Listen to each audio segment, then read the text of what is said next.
Shalom buat kita semua. Hari ini kita akan mendengarkan firman Tuhan. Sebelum kita mendengarkan firman Tuhan, mari kita bersatu di dalam doa. Ya Tuhan, hari ini kami akan mendengarkan firman-Mu. Kiranya Kau yang akan memberkati firman-Mu ini dari awal, pertengahan hingga akhir. Dan juga ya Tuhan, kiranya Kau yang memberkati firman ini agar bisa sampai ke kami semua anak-anak-Mu. Dan bisa kami pergunakan dalam kehidupan kami sehari-hari. Dan dapat kami lakukan juga sama seperti yang Kau inginkan dalam kehidupan kami.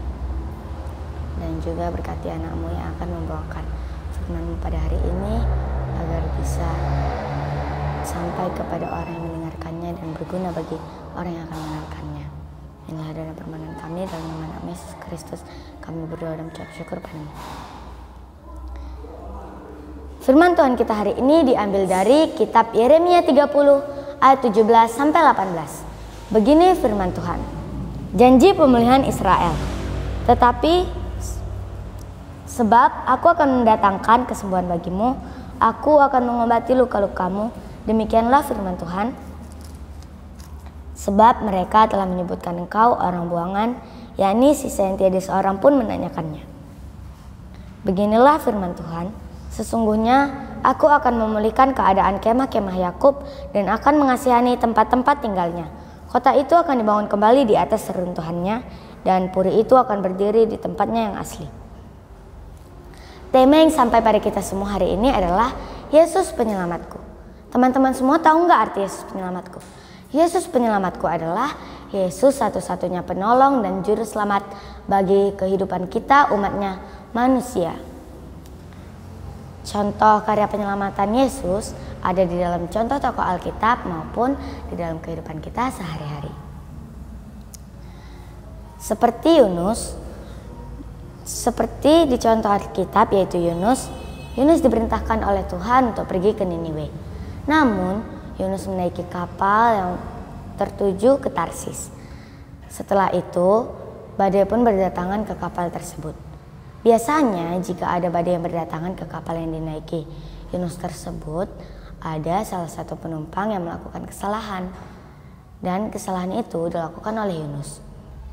Dan ada beberapa penumpang yang mendapati Yunus tertidur dengan lelap di bawah kapal tersebut. Mereka semua kebingungan karena di situasi yang sangat mencemaskan tersebut, kenapa Yunus bisa tertidur dengan santai di bawah kapal tersebut. Dan ada salah satu penumpang yang menanyakan, apa kesalahan yang kamu lakukan kepada Yunus? Setelah itu Yunus menjelaskan kesalahan yang ia lakukan, yaitu berbohong kepada Tuhan. Dan Yunus pun dibuang oleh para penumpang lainnya ke badai tersebut. Dan badai tersebut langsung reda. Namun Yunus dimakan oleh ikan besar ketika dilemparkan oleh penumpang lainnya ke badai tersebut. Dan setelah itu 3 hari 3 malam lamanya Yunus di dalam perut ikan besar tersebut.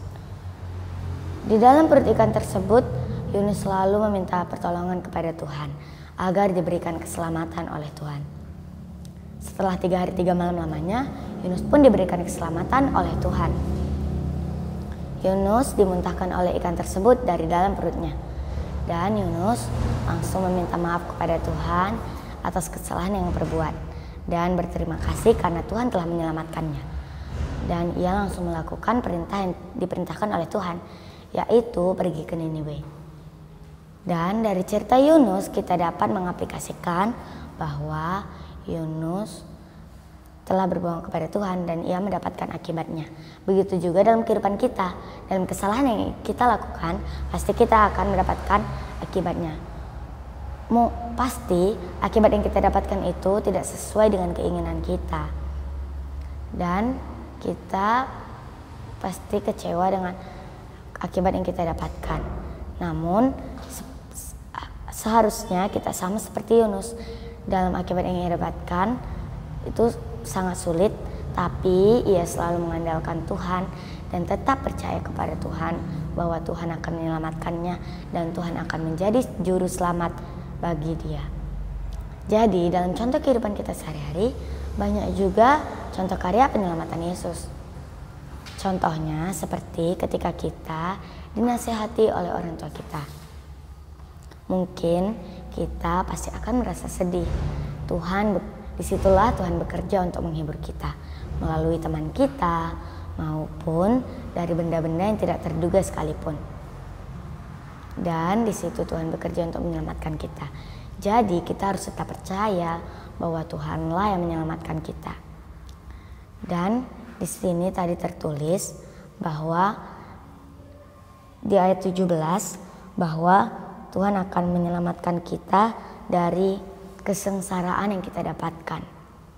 Walaupun orang akan tetap menganggap kita rendah, seperti yang tertulis tadi di sini, yaitu sebab aku akan mendatangkan kesembuhan bagimu, aku akan mengobati luka-lukamu, demikianlah firman Tuhan, sebab mereka telah menyebutkan engkau orang buangan, yakni sisa yang tidak seorang pun menanyakannya.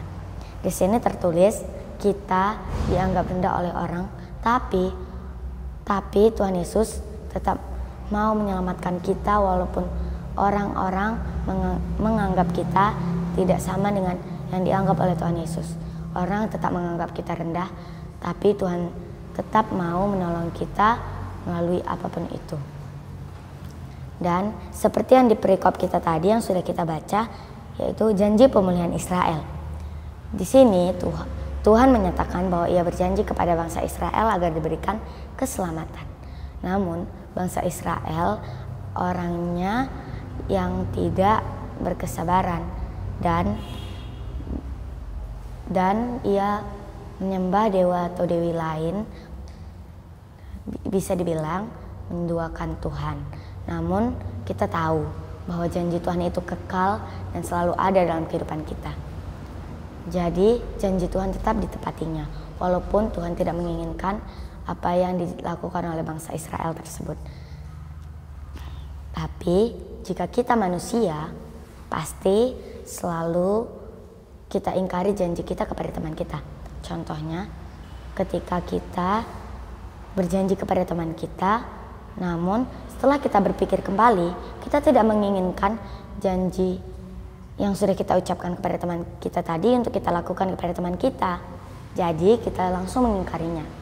Tapi janji Tuhan tidak begitu. Tuhan akan tetap menepatinya walaupun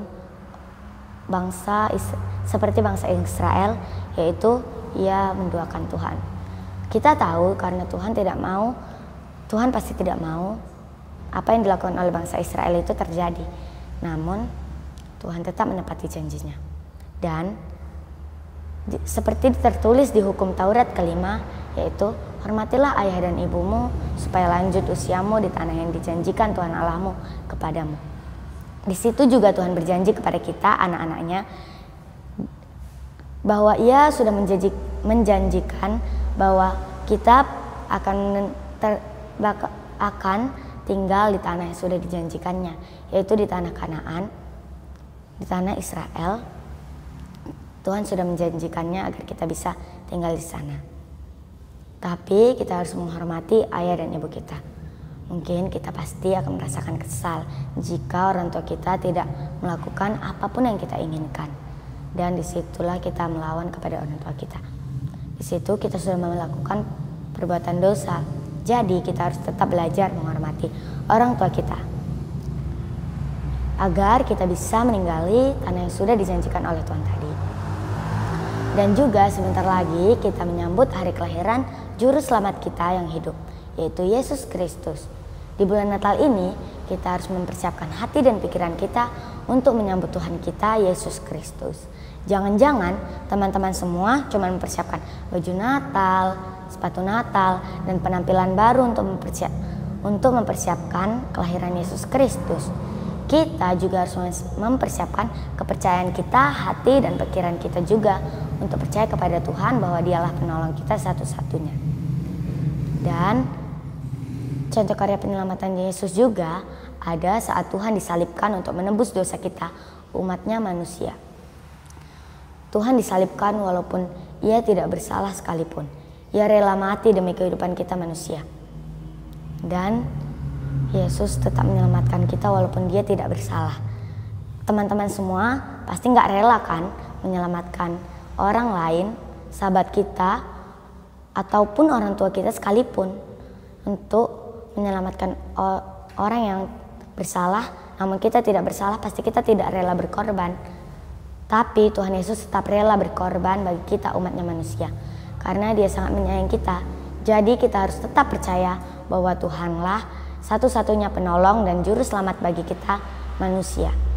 Jadi pesan yang kita dapat dari semua cerita yang sudah kita dengarkan tadi adalah tetap harus percaya dan mengandalkan Tuhan dalam keadaan sulit, susah maupun senang. Tetap harus mengandalkan Tuhan dalam keadaan apapun, dimanapun, dan waktu kapanpun itu.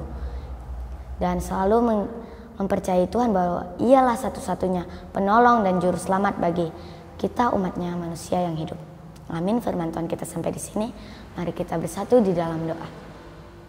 Ya Tuhan, terima kasih karena Kau telah memberkati firman-Mu yang sudah kami dengarkan tadi. Dari awal, pertengahan, hingga akhirnya. Dan semoga kami bisa memakaikan firman-Mu yang sudah kami dengarkan tadi ke dalam kehidupan kami. Dan bisa berguna, bisa kami pakaikan, dan bisa tetap kami jalankan seperti keinginan-Mu.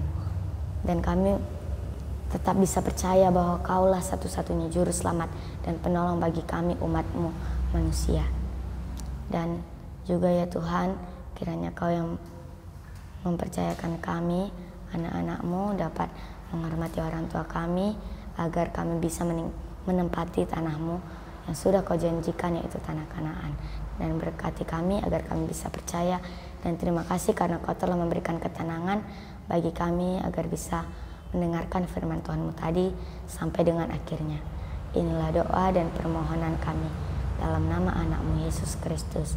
Kami berdoa dan mengucap syukur kepada-Mu. Amin.